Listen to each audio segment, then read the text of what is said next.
Hello everyone, this is Sakshi Rajput and welcome to BSP pharmacy again. और आज के इस वीडियो में हम ह्यूमन एनाटॉमी एंड फिजियोलॉजी के क्विज डिस्कस करने वाले हैं। पैथोफिजियोलॉजी के कंप्लीट हमने कर लिए हैं क्विज, अपने सारे टॉपिक्स कवर कर लिए हैं। सो आज हम फिर से ह्यूमन एनाटॉमी एंड फिजियोलॉजी के क्विज देखेंगे। तो आज हम डाइजेस्टिव सिस्टम से कुछ क्विज देखने वाले हैं। तो चलिए स्टार्ट करते हैं। तो यहाँ पे डाइजेस्टिव सिस्टम के जो ये क्विज है, इसका पार्ट फर्स्ट हम अपने इस लेक्चर में डिस्कस करेंगे और पार्ट सेकंड हम सेकंड लेक्चर में डिस्कस करेंगे। तो चलिए देख लेते हैं। सो इसमें फर्स्ट क्वेश्चन जो दिया हुआ है वो दिया हुआ है, how does food move through your digestive tract. आपके डाइजेस्टिव ट्रैक्ट से फूड किस तरीके से मूव करता है। How does food move through your digestive tract. आपके डाइजेस्टिव ट्रैक्ट में जो फूड है वो किस तरीके से मूव करता है। तो इसमें जो ऑप्शंस दिए हुए हैं वो 4 ऑप्शन दिए हुए हैं। वो कौन से हैं 4 ऑप्शन, वो देख लेते हैं। फर्स्ट ऑप्शन दिया हुआ है बाय ग्रेविटी। ग्रेविटी ये इसे मूव करता है। By wave like muscle contraction, या फिर बाय सीलिया, या फिर बाय केमिकल एब्जॉर्प्शन। तो किसके द्वारा जो फूड है वो मूवमेंट करता है। तो इसका नाम है मीन्स इसका आंसर है by wave like muscle contraction. ठीक है, ये इसका करेक्ट ऑप्शन है। इसका आंसर है क्या होता है, देखिए, these contraction move food from the oesophagus to the stomach. ये जो कॉन्ट्रैक्शन होते हैं, मतलब जो आपका वेव लाइक मसल कॉन्ट्रैक्शन होते हैं, ये क्या करते हैं, आपके जो फूड है फूड को कहाँ पे मूव करते हैं, ईसोफेगस से स्टमक तक, देन थ्रो द इंटेस्टाइन, उसके बाद स्टमक से इंटेस्टाइन तक। ठीक है, ये इनका काम का होता है थ्रो करने का, मतलब आगे धकेलने का। उसके बाद सेकंड क्वेश्चन की अगर हम बात करें तो सेकंड क्वेश्चन यहाँ पे दिया हुआ है, where does most of the digestive process take place. सबसे ज़्यादा जो डाइजेस्टिव प्रोसेस है वो कहाँ पे होती है। डाइजेस्टिव सिस्टम में जो सबसे ज़्यादा प्रोसेस होती है वो कहाँ पे होती है। तो फर्स्ट ऑप्शन है स्मॉल इंटेस्टाइन, सेकंड है लार्ज इंटेस्टाइन, थर्ड है स्टमक और फोर्थ है ऑल ऑफ द अबाव। तो इनमें से कौन सा ऑप्शन करेक्ट है। सो इनमें से जो करेक्ट ऑप्शन है वो है स्मॉल इंटेस्टाइन। स्मॉल इंटेस्टाइन क्यों इसका आंसर है, क्योंकि फूड जो है वो ब्रोकन डाउन होता है आपका स्मॉल इंटेस्टाइन के अंदर। उसके बाद जो फूड जो है वो जो ट्रांसपोर्ट होता है वो भी इंटेस्टाइनल वॉल के थ्रू होता है, जो बॉडी के अदर पार्ट्स होते हैं उन तक। ठीक है, उसके बाद नेक्स्ट क्वेश्चन है आपका, what does the liver do to help digestion. अब जो लीवर है वो डाइजेशन में क्या हेल्प करता है। तो इसमें कुछ ऑप्शंस दिए हुए हैं, जैसे कि फर्स्ट दिया हुआ है मेक इंपॉर्टेंट एंजाइम बनाने का काम करता है, या फिर न्यूट्रलाइज स्टमक एसिड को न्यूट्रलाइज करने का काम करता है, या फिर प्रोड्यूस बाइल, या फिर बाइल का प्रोडक्शन करने के लिए काम करता है, या फिर रेगुलेट इंसुलिन, या फिर इंसुलिन को रेगुलेट करता है।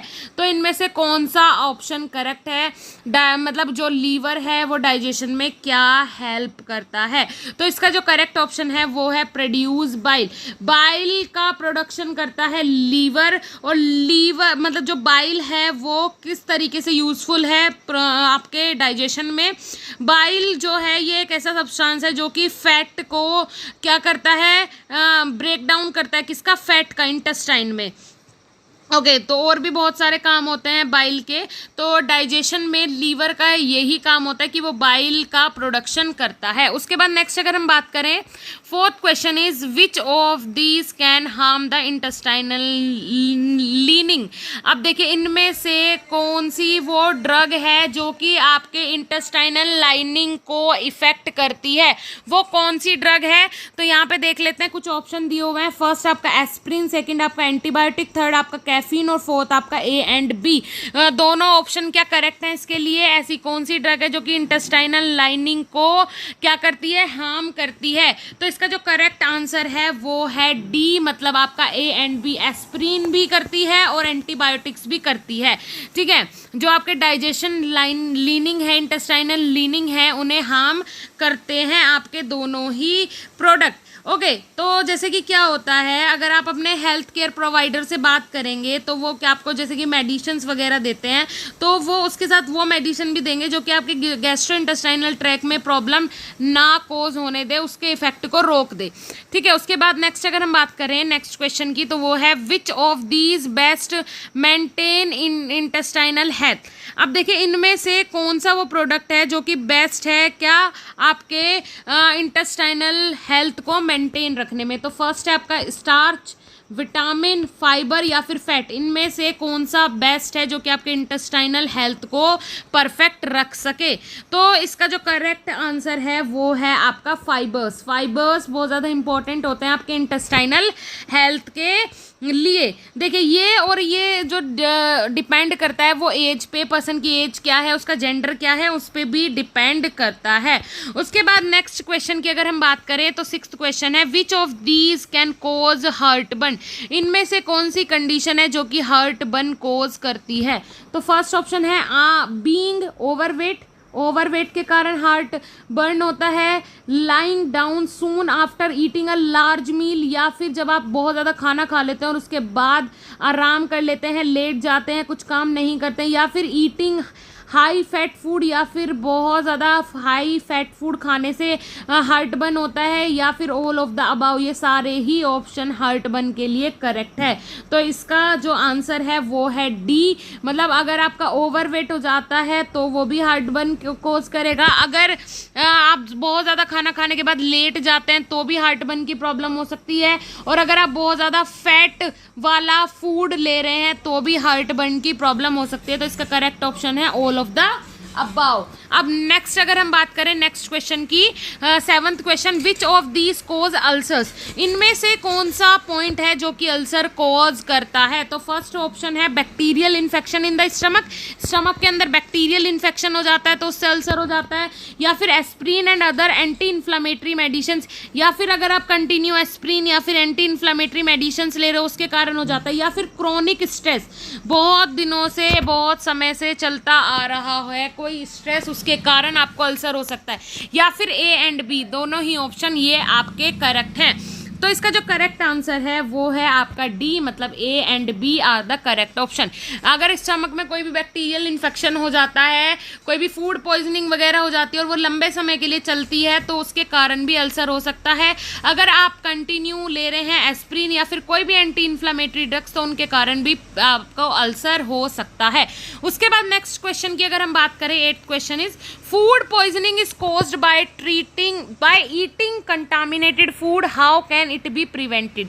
अब देखिए जो फूड पॉइजनिंग होती है वो आपकी कंटामिनेटेड फूड खाने से अगर हो जाती है तो उसे किस तरीके से आप प्रिवेंट कर सकते हैं? A point is cooking meat and poultry thoroughly, next है आपका washing fruit and vegetable before eating और कुकिंग दैम, उसके बाद है थर्ड स्टोरिंग फूड प्रॉपरली, उसके बाद है ऑल ऑफ द अबाव। अब देखिए क्या है यहाँ पे बताया गया कि अगर कोई भी कंटामिनेटेड फूड खाने से आपको कोई भी मतलब एलर्जी वगैरह हो जाती है या फिर कोई भी प्रॉब्लम हो जाती है तो इस तरीके से आप मतलब कंटामिनेटेड फूड आपको ना लेना पड़े तो उसे किस तरीके से आप प्रिवेंट कर सकते हैं। तो इसका जो करेक्ट ऑप्शन है वो है डी, मतलब ये सभी चीज़ें सही हैं। जब आप मीट बना रहे हो तो उसे अच्छे से आपको क्या कर लेना चाहिए, साफ़ कर लेना चाहिए। अगर आप फ्रूट्स वगैरह वेजिटेबल्स बनाने से पहले, यूज़ करने से पहले उन्हें पूरी अच्छी तरीके से वॉश कर लेना चाहिए। उसके बाद फूड जब आप स्टोर करके रखें तो उसे प्रॉपरली स्टोर करके रखें, ऐसा नहीं कहीं भी रख दिया और फिर खा लिया, ऐसा नहीं, प्रॉपरली और सेफली उसे स्टोर करके रखें। तो ये सारे ऑप्शन ही इसके लिए करेक्ट हैं। उसके बाद अगर नेक्स्ट क्वेश्चन की बात करें तो question number 9, how does age effect digestion? किस तरीके से एज आपकी डाइजेशन को इफेक्ट कर सकती है? तो इसके ऑप्शन है स्लो स्वेलोइंग, या फिर नेक्स्ट है over growth of bacteria, reduce the amount of nutrient and intestine absorb, third है आपका रिड्यूस स्टमक सीक्रेशंस, और फोर्थ है आपका ऑल ऑफ द अबाव। तो इनमें से कौन सा ऑप्शन करेक्ट है? तो इसका ऑप्शन है ऑल ऑफ द अबाव। क्यों? स्लो स्वेलिंग का मतलब होता है, देखिए यहाँ पे आपके जैसे कि एपेटाइट होता है, ठीक है, आपके एपेटाइट को कोई भी प्रॉब्लम अगर क्या कर रही है, मतलब अफेक्ट कर रही है, ठीक है। उसके बाद क्या होता है नेक्स्ट, यहाँ पे जो ऑप्शन दिए हुए हैं जैसे कि अगर बैक्टीरिया की ओवर ग्रोथ हो जाती है, है ना। अगर बॉडी के अंदर बैक्टीरिया की, आपके स्टमक के अंदर ज़्यादा ग्रोथ हो जाती है बैक्टीरिया की, तो वो आपके जो न्यूट्रिशंस हैं उन्हें भी एब्जॉर्व करना स्टार्ट कर देता है और आपकी बॉडी को न्यूट्रिशन नहीं मिलता है, ठीक है। उसके बाद रिड्यूस स्टमक सीक्रेशन, अब स्टमक के सीक्रेशन रिड्यूस हो जाएंगे तो वो अच्छे से डाइजेशन नहीं कर पाएगा और वो प्रॉब्लम कोज कर देगा। तो ये हो गए आपके कुछ MCQs जो कि हमने कंप्लीट कर लिए हैं डाइजेशन सिस्टम से। अब नेक्स्ट वीडियो में नेक्स्ट MCQs के साथ जल्दी मिलेंगे, तब तक के लिए धन्यवाद, नमस्कार। और लास्ट में मैं आपको बोलना चाहूँगी कि अगर आप हर सब्जेक्ट के 1000+ MCQs लेना चाहते हैं तो आप हमारी ऐप BSP फार्मेसी जाके देख सकते हैं, लिंक मैंने डिस्क्रिप्शन बॉक्स में दे दिया है। बाकी बहुत सारा स्टडी मटेरियल हमारी ऐप पे अवेलेबल है, जैसे कि video lectures, notes, handwritten notes, computerise notes, उसके बाद लाइव क्लासेस, बहुत सारे फीचर्स हम अपनी ऐप में आपको प्रोवाइड करवा रहे हैं, तो एक बार जाके ज़रूर देखिएगा। Thank you so much.